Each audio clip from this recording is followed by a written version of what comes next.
Hello everybody, मैं self doctor sister Manju from Holy Cross women's college Ambikapur. आज हम पढ़ाएंगे रेशियो एनालिसिस में कंटिन्यूएशन कार्यशील पूंजी आवर्तन अनुपात। इसको हम कहते हैं वर्किंग कैपिटल टर्नओवर रेशियो। यह अनुपात व्यापार में कार्यशील पूंजी के प्रयोग की कुशलता को दर्शाता है। कार्यशील पूंजी का विक्रय से सीधा संबंध है। Means working capital is directly related to cost of goods sold.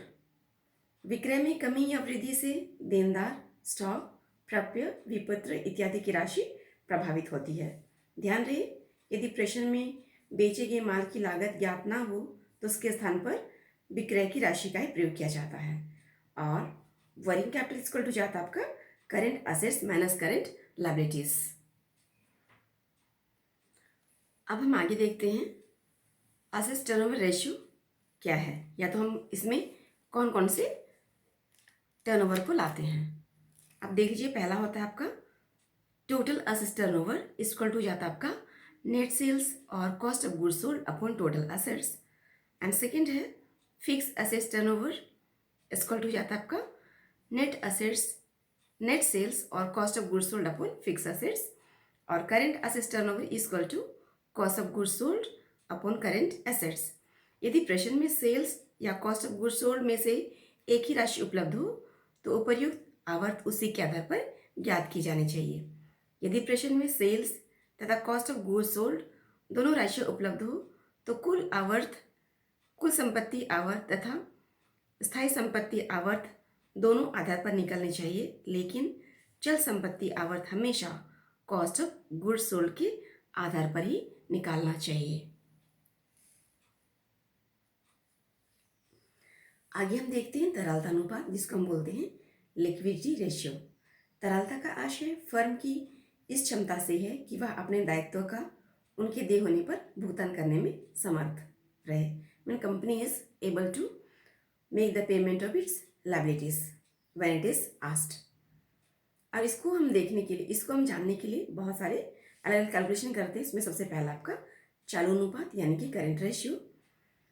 Firm की अल्पकालीन वित्तीय स्थिति का पता लगाने तथा शोधन क्षमता की जांच करने की दृष्टि से चालू अनुपात एक महत्वपूर्ण अनुपात है। इसे हम कार्यशील पूंजी अनुपात यानी कि वर्किंग कैपिटल भी कहते हैं। और इस अनुपात में चालू संपत्ति तथा चालू दायित्वों के मध्य संबंध ज्ञात करते हैं। एंड क्लियर है, current ratio equal to current assets upon current liability. और इसका जो आदर्श लेवल होता है, आदर्श स्तर होता है आपका 2:1 है। तो हम जानना चाहेंगे करेंट रेशियो में करेंट एसेट्स क्या क्या हो जाते हैं। इसमें आप देख लीजिए, cash in hand, cash at bank, marketable securities, short term investment, debtors और bills receivable, investors, accrued income. और है प्रीपेड एक्सपेंस। अब हम देखते हैं करेंट लायबिलिटीज में कौन कौन से आइटम आते हैं। वैसे सब जानते हो, लेकिन फिर भी हम बता रहे हैं। उसमें आता है आपका creditors, bills payable, liability for taxes, outstanding expenses, bank overdraft and proposed dividend. ये एग्जाम्पल हैं करेंट लायबिलिटी के। आगे हम देखते हैं लिक्विड रेशियो, जिसको हम बोलते हैं तरल अनुपात।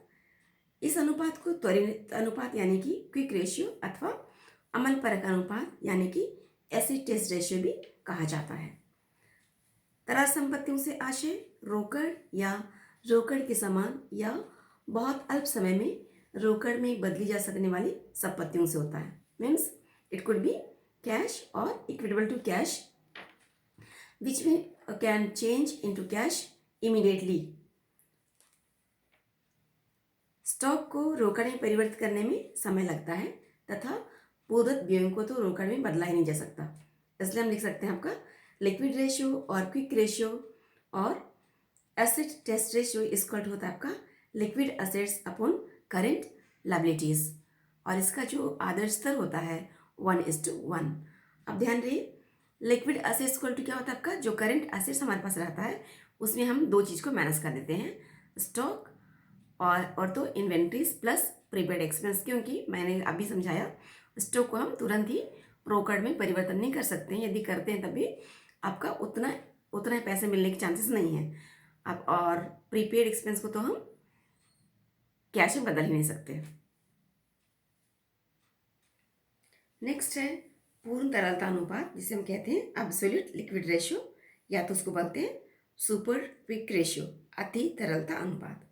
यह अनुपात पूर्ण तरल संपत्तियों एवं तरल दायित्वों के मध्य संबंध को दर्शाता है। अर्थात absolute liquid ratio is equal to absolute liquid assets upon liquid liabilities.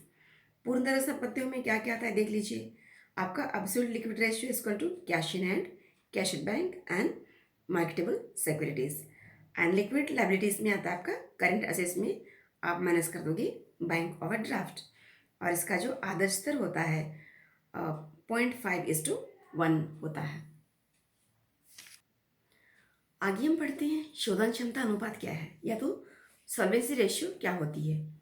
शोधन क्षमता का आशय फर्म द्वारा देय तिथि पर अपने दायित्व का भुगतान करने की क्षमता से होता है, और इसको हम देखने के लिए इसको हम दो भाग में बांट सकते हैं।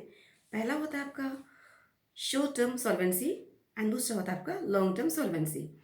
शॉर्ट टर्म सॉल्वेंसी में इसमें फर्म द्वारा अपने चालू दायित्वों का भुगतान करने की क्षमता की जांच की जाती है, और इसको हम पढ़ चुके हैं तरलता अनुपात यानी कि लिक्विडिटी रेशियो के द्वारा हम शॉर्ट टर्म सॉल्वेंसी की जानकारी ले लेते हैं। अब दूसरा होता है आपका लॉन्ग टर्म, इसमें फर्म द्वारा अपने दीर्घकालीन दायित्व को भुगतान करने की क्षमता की जांच की जाती है, और इस दृष्टि से प्रयोग किए जाने वाले अनुपातों को फर्म की वित्तीय स्थिति के अनुपात यानी कि रेशियोज ऑफ फाइनेंशियल पोजीशन अथवा स्थायित्व अनुपात यानी कि स्टेबिलिटी रेशियो भी कहा जाता है।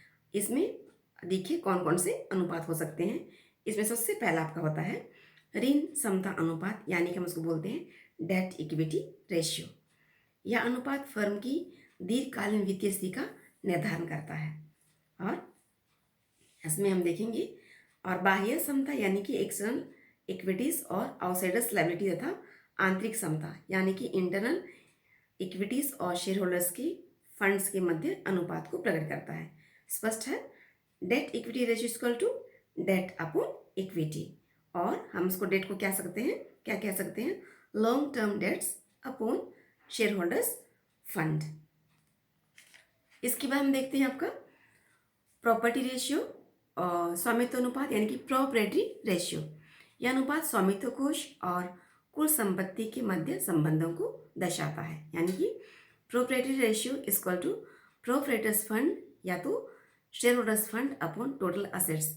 और हमने आपको पहले भी समझाया था शेयर होल्डर्स फंड या तो नेटवर्थ इक्वल टू क्या होता है, इक्वल टू जाता है आपका equity share capital plus preference share capital plus reserve and surplus minus accumulated losses और फिक्टिशियस असेट्स। आप उसको सीख लीजिएगा, और इसमें ज़्यादा समझाने की जरूरत नहीं है, टोटल असेट्स आप जानते हो। और तीसरा है हमारा शोधन क्षमता या तो बोलते हैं सॉल्वेंसी रेशियो। यह अनुपात इस बात की जांच करता है कि कंपनी की कुल संपत्तियों से वसूल हो सकने वाली राशि सभी बाहरी दायित्वों के भुगतान के लिए पर्याप्त है अथवा नहीं। सो सॉल्वेंसी रेशियो इक्वल हो जाता है आपका total outside liabilities upon total assets, और कुल संपत्तियों की तुलना में कुल बाहरी दायित्वों की राशि जितनी कम होगी फर्म की दीर्घकालीन शोधन क्षमता उतनी ही अधिक अच्छी और स्थायी मानी जाएगी। स्वामित्व अनुपात और शोधन क्षमता अनुपात का योग हमेशा प्रतिशत के रूप में यानी कि 100 से होता है। इसका अर्थ यह है यदि स्वामित्व अनुपात 60% है तो शोधन क्षमता अनुपात 40% होगा।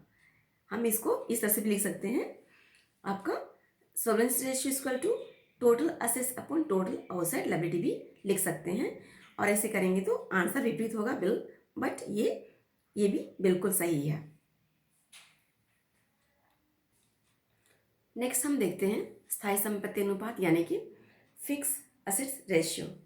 सुदृढ़ वित्तीय नीति के अनुसार स्थायी संपत्तियों का क्रय स्थायी या दीर्घकालीन दायित्वों से किया जाना चाहिए, और इसके आधार पर हम बोल सकते हैं fix asset ratio equal to net fix assets upon share holders fund plus long term liability.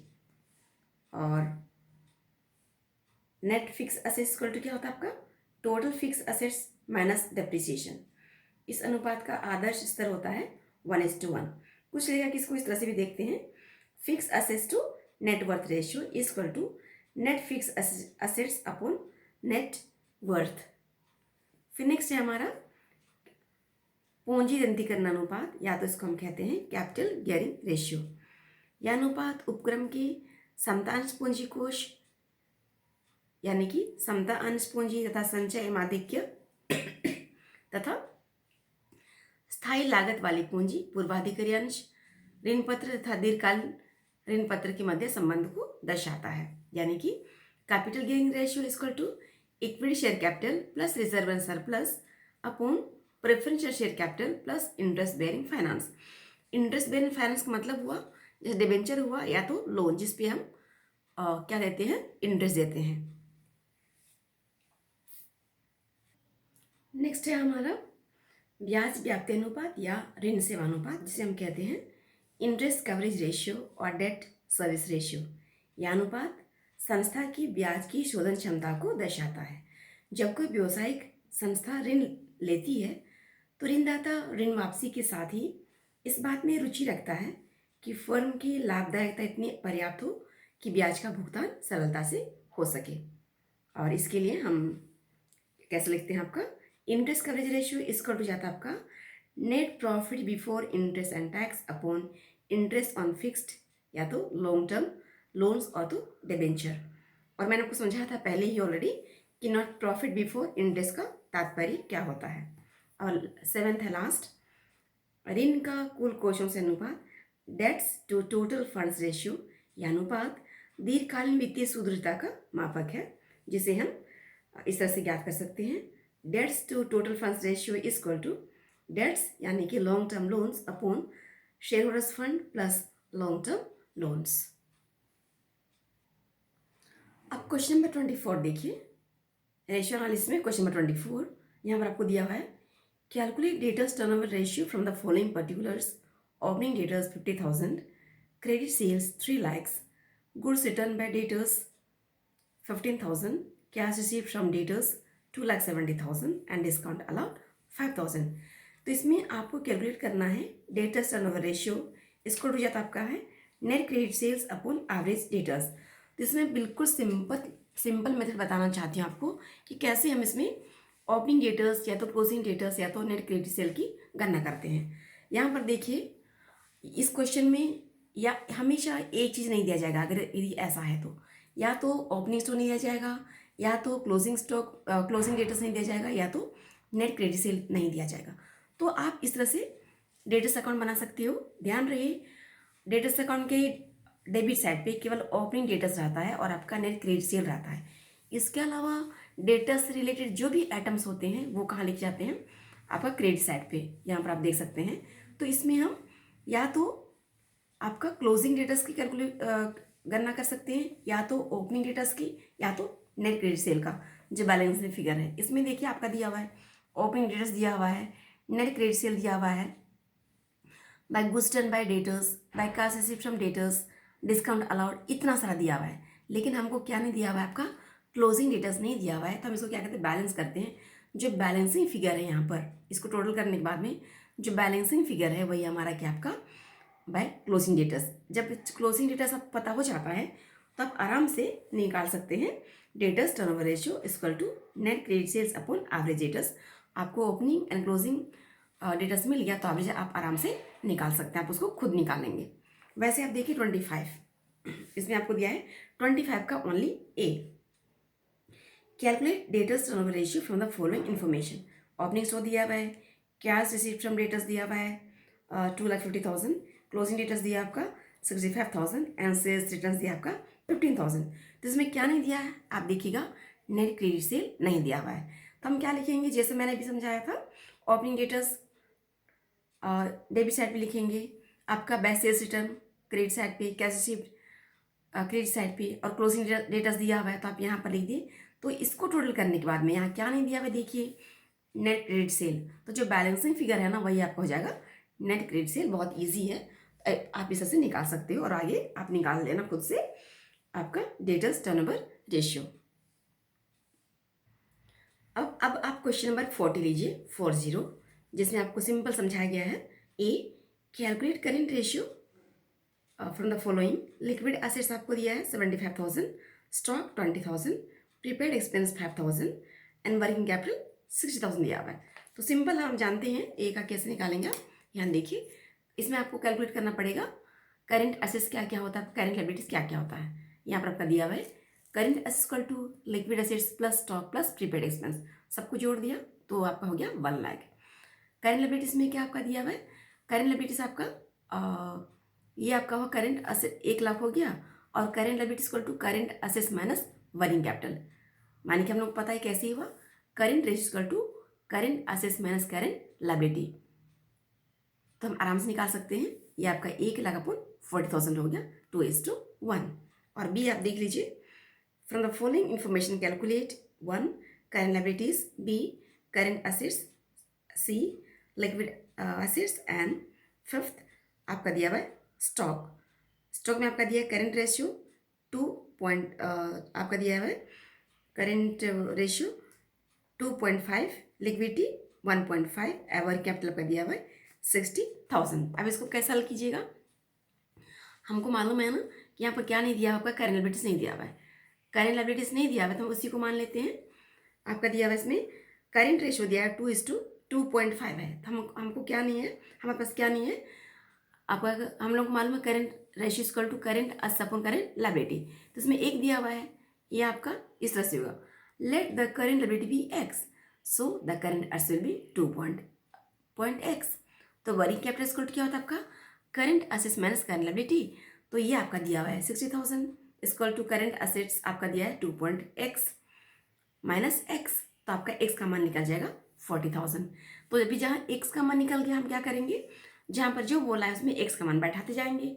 ये x क्या है आपका करेंट लायबिलिटीज है, करेंट एसेट्स क्या होगा 2.5x, x का मान बैठा दिए 40, तो आपका हो जाएगा current assets 1 lakh, liquid assets आपका दिया हुआ 1.5x, तो आपका x का मान बैठा दिए तो आपका 6,000, ये लिक्विड है। तो हम लोग क्या, हमको मालूम है ना ये कैसा होता है, stock equal to current assets minus liquid assets. यहाँ पर करेंट एसेट्स 1 लाख दिया हुआ है, माइनस लिक्विड एसेट्स कितना दिया आपका 6,000, तो निकल गया स्टॉक इतना। अब आगे देखिए सी, सेम बोलता है उसी का continuation, calculate current assets liquid assets and stock from the following, current liabilities ₹30,000, current ratio 2.25 times, and liquid ratio आपका दिया हुआ है 1.25 टाइम्स। अब देखिए कैसे हल होगा, करेंट रेशियो इक्वल टू हमको मालूम है current assets upon current liabilities हो जाता है, उसमें करेंट रेशियो आपको दिया हुआ है 2.25 equal to current assets upon आपका करेंट लायबिलिटी दिया हुआ है 30,000, तो ऑटोमेटिकली करेंट एसेट्स का मान हो गया 30,000 इंटू 2.25 इज टू 67,500, और लिक्विड एसेट्स 1.25 इंटू 30,000 हो गया liquid assets. Stock equal to current assets minus current liquid assets, that means 67,500 minus 37,500 equal to stock आपका निकल गया 30,000। आई होप आपको समझ में आ गया होगा, इस तरह से प्रैक्टिस कर सकते हैं।